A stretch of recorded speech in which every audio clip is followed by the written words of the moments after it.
Let me tell you something most people don't want to hear. When a collapse begins, you won't recognize it at first. It won't look like a movie. No sirens, no dramatic music, no instant chaos. It will look ordinary. A power outage, a banking glitch, a temporary communication failure. And in those first 6 hours, almost everyone will make the same mistake. They will wait. They will scroll. They will refresh the news. They will text friends asking, "Is it just me?" But the first 6 hours after collapse will define your fate. Because while most people are still processing, the window is open. Let's break this down.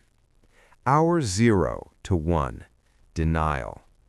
The lights flicker, signal drops, something feels off. But your brain protects you. It says, "This will pass." Normalcy bias kicks in. You compare it to past inconveniences, storm outages, server crashes, short disruptions. You don't move. And that's exactly why these first moments matter. Because the prepared person doesn't debate reality. They act. Hour 1 to 3, information storm. Phones light up. Rumors spread faster than facts. Confusion multiplies. Some say it's cyber attack. Some say grid failure. Some say nothing is wrong. Here's the danger. Uncertainty freezes people. They wait for confirmation before making decisions. But in a real collapse, confirmation comes too late. The first 3 hours are your quiet advantage window. Stores are still open. Fuel is still available. ATMs may still function. This is when calm action changes everything. Not panic buying, not chaos, targeted movement. Water, essential food, cash, medication. Then you go home. Hour 3 to 4, the shift. Now people begin to feel it. Gas lines form, store shelves thin out, traffic grows heavier. The tone changes. Voices are sharper, people are impatient. You can sense it in the air.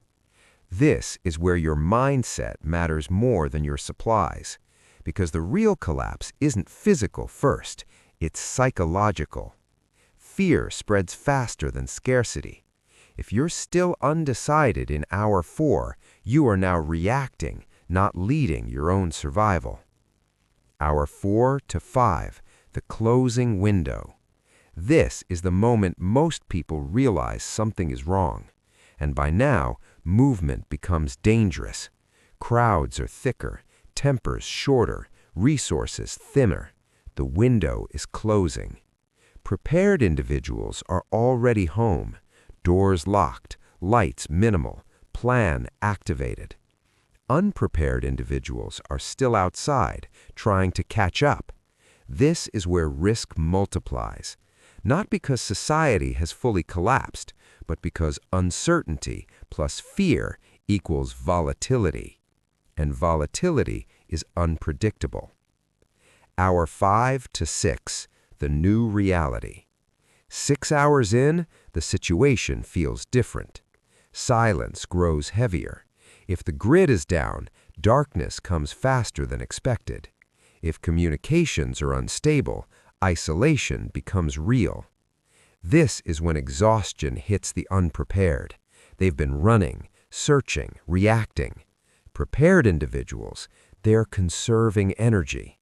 They're organizing supplies. They're thinking ahead to hour 24, not hour 6.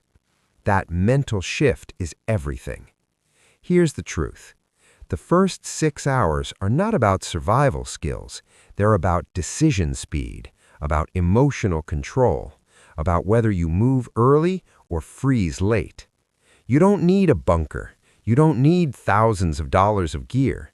You need a simple list, a 72-hour supply baseline, a communication plan with your family, and the discipline to act when others hesitate. Because collapse doesn't destroy everyone equally, it exposes differences. prepared versus unprepared, calm versus reactive, decisive versus doubtful. 6 hours. That's the difference between stability and chaos. So here's my question for you. If something began tonight, would you still be scrolling at hour 3? Or would you already be home? Think about it, because fate isn't decided by the event.